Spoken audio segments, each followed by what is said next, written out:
Hi everyone, today on The Music Reel, it's Nicola Burton from Music Means Business with Manny from the Pushworth Group.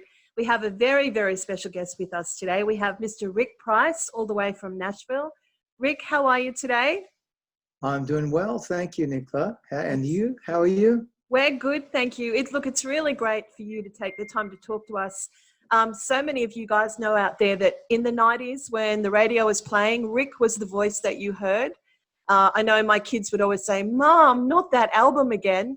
So I was always playing. I think Fragile was the most popular song in our household because we're all musicians. I made them all learn how to sing it. It was an amazing song. So for us, the name Rick Price is such a household name in Australia. And you've been touring so many times throughout Australia for the last couple of decades. It's wonderful to see you today. And I think we'd really like to know, number one, you're over in Nashville, which is quite different to how it is in Australia. What was it like for you guys when lockdown first happened? Well, I think it was different, a little bit different for everyone. For me, you know, it was kind of funny. Some of my musician friends and producer friends were saying, like, business as usual, nothing's changed, you know, because as you can see, I'm here in my studio. This is where I spend all my working hours. You know, so not a lot changed for me in terms of day to day. I'm in my studio every day. The difference is, you know, obviously there's no musicians coming in and out, but I am working on an album where I've played a lot of it myself. But I think generally speaking, it's been pretty, you know, pretty freaking weird for everyone. You know, all of a sudden, especially I think extroverted people that are very social. I'm the opposite. I'm not antisocial, but I'm a cave dweller because of my line of work. And then I go out on tour, of course. And so that's been a big change. Everyone cancelling their tours and, you know, a lot of people doing just broadcasts from their homes to just to keep a connection going with the audience. I've been doing that. It's been really great, a great way to connect. But I think it's certainly been a big wake-up call, you know, for humanity in a way, because it's been global. But yeah, It has, and as you say, connection is so important. And as a live artist, you have that connection between yourself and the audience. And even though we can stream, it's not the same as actually, you know, being on stage and you've got the audience right there with you. How do you think this is going to change how we perform and how we deliver our shows post-COVID? What do you think will be different? I think that's a very good question, and it's on everyone's lips. You know, I think we're all quietly thinking about, are we going to be broadcasting concerts for the rest of our lives? Are we going to be, you know, are there going to be all sorts of new platforms rising up? There's already been a few, I think. I imagine that it's going to pass, you know, and we will regain some normality, and it'll probably be very exciting for us all to be in a venue somewhere and someone walks out on stage to play. I think it'll be explosive, you know. Even if your act is terrible, they'll love you. You know what I mean? Yeah. So you know, I think there's that. But look, who can predict? It's all, you know, we're making it up as we go along every day. You know, as Manny was saying before, every day is a new day. We don't know what really to expect, but maybe what will come out of it is some new innovations, you know, of some kind, perhaps. An opportunity of something. Yeah. Yeah, great. Manny? And I think it'll also, like you were saying before, you know, the sense of connection, I think it's allowed us to place more importance on the value of that. And maybe that will have an effect on things, you know, of how we go forward, maybe in...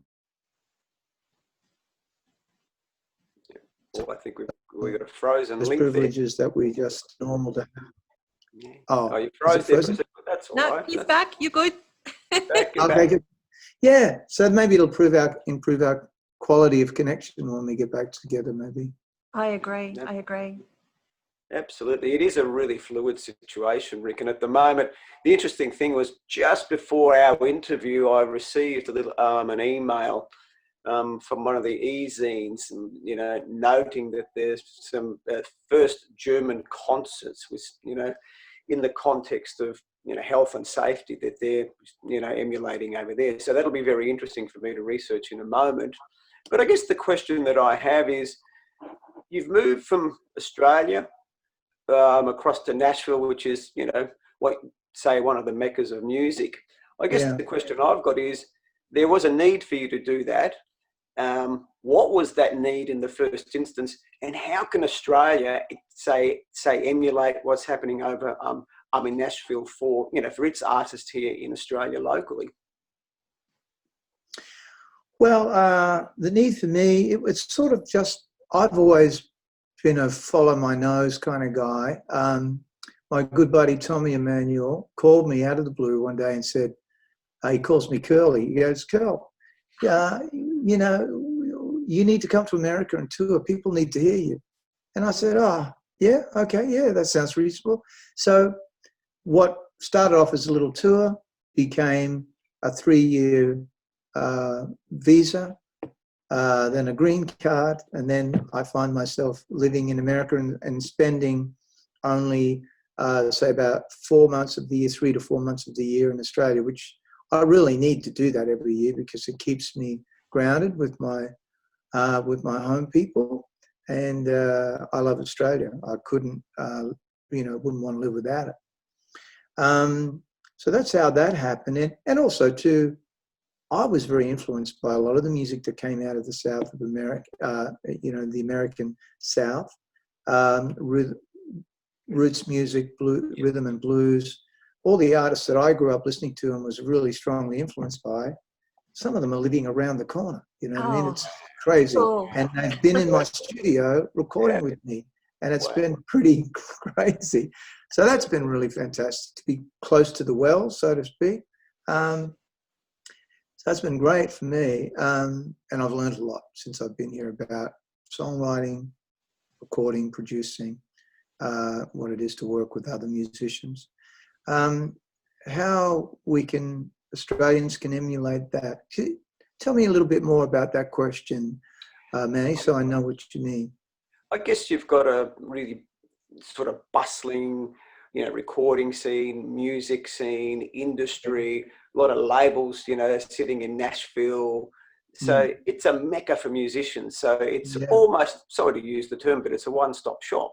You go to Nashville, you know, because there's people of influence that can actually enhance your career and progress your career.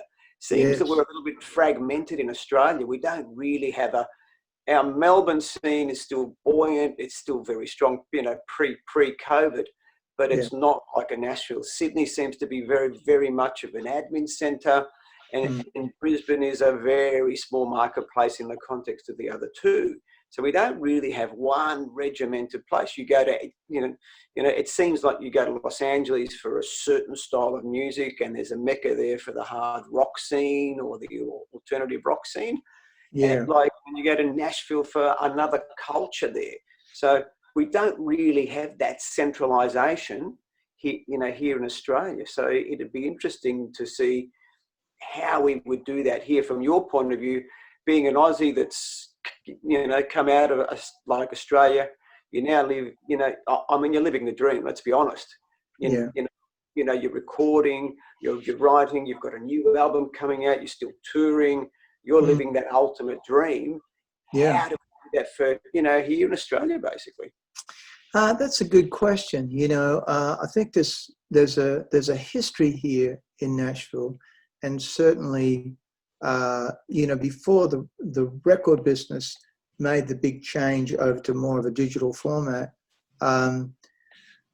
Nashville was just flooded with the, you know, all the labels are set up here, great studios, but it was really the center of songwriting for artists that weren't songwriters, so to speak, or wanted to be co-writers.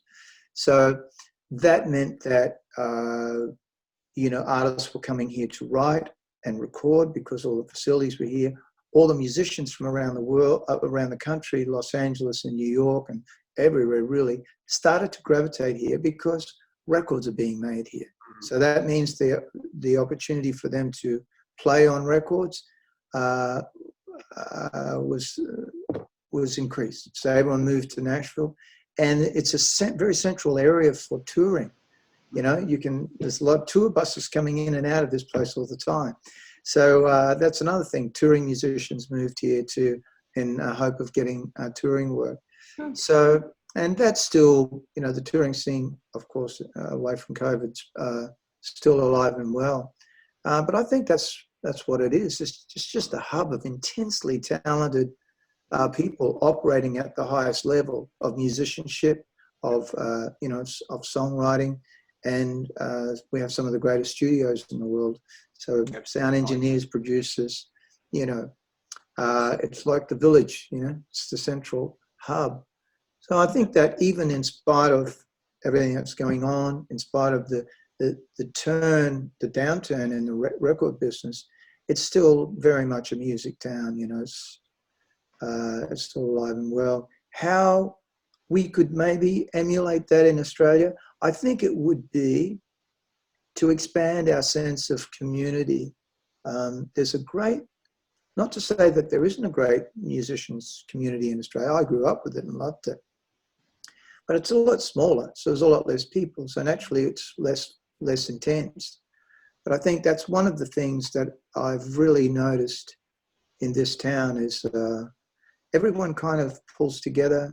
There's a great camaraderie between musicians. They're very happy to pass on sessions and songwriting sessions and this and that to each other. There's a great sense of, you know, support within the community. And it's sort of important when you get here. There's a protocol of good behavior in a way. It's like you really can't be too much of an idiot. Yeah. Because they, you know, there's so many good people, or the really good, intensely talented people that are operating on a high level are really great to work with. They're not, you know, like sort of being a dickhead's not really tolerated that much because there's so many great musicians here that are really fantastic to work with. So that's sort of, they set the bar. Yes. Yeah. So community and connection. Community, I think it comes down to that. Yeah, in Australia, if we're to improve our music culture at all in Australia, it might be that. And you know what's a really great example of that I've just been a part of? Kate Sobrano did she's been doing this live series, broadcasting from her home every Friday night. And she's been bringing in all kinds of people and taking donations that have gone out. I'm not exactly sure where the donations have gone, but I think they've been sort of distributed to some of the music communities that support musicians. That's the kind of thing I think that's really powerful. Yes. Because, you know, that really brings people together. And the other thing too, I know I'm going on, but in Nashville, people play for free. We don't go out and play shows and go, oh, let's, you know, how much are we going to make tonight? People go to clubs and play, or they do songwriting rounds and things like that. There's petrol money or something, you know, or it pays for your dinner. But a lot of people play for free, yeah. So that's part of it as well. So community, connection, and it's actually all about the music. It's all about the music. Yeah. Culturally 100%. music-centric, yeah. Wow. 100% about the music, because there's no room for, you know, for anything else. Yeah. So Rick, you're doing your next album at the moment. When's that due for release? Well, that's a good question. It's technically scheduled for around August. Okay. Because I have a tour coming up in that's still on schedule in Australia for this, beginning at the end of September. That'll run through October and part of November. Fingers crossed. That's got everything crossed. So I'm just, as we speak, you know, just before you called, I'm mixing the album and getting ready for its release in August. It's been a lot of fun to make it. It's a covers album of. Oh, he's lost you for a second. Sorry, to come back in a second. Am I there? Yep, you're there. Yeah, cuts in and out. It's an album of soul classics. There's one original song on there, but it's all soul covers. Yeah. Awesome. Something for everyone in Australia and the world to look forward to. Rick, thank you so much for talking to us today. I think it's been great for everyone here to hear what it's like for you over there. And I guess in general, to have a look at how this entire event has not just impacted us, but provided an opportunity to create something better in the future in terms of community and connection. And it's an opportunity to reimagine our entire music industry. So, you know, I think if we can hold on to that positive, however we get through to that, I think it's well worth it. So we really appreciate your wisdom and your insights today. Thank you so much. And please take care of yourself for the remainder of this lockdown. And I'm sure Manny will be talking to you very soon about September, and hopefully we'll see you towards the late part of this year. Yes, I look forward to seeing you. Great to chat with you guys. Right. Thank you so much. Sending my love. Cheers. To Take Australia. care. We'll see you soon.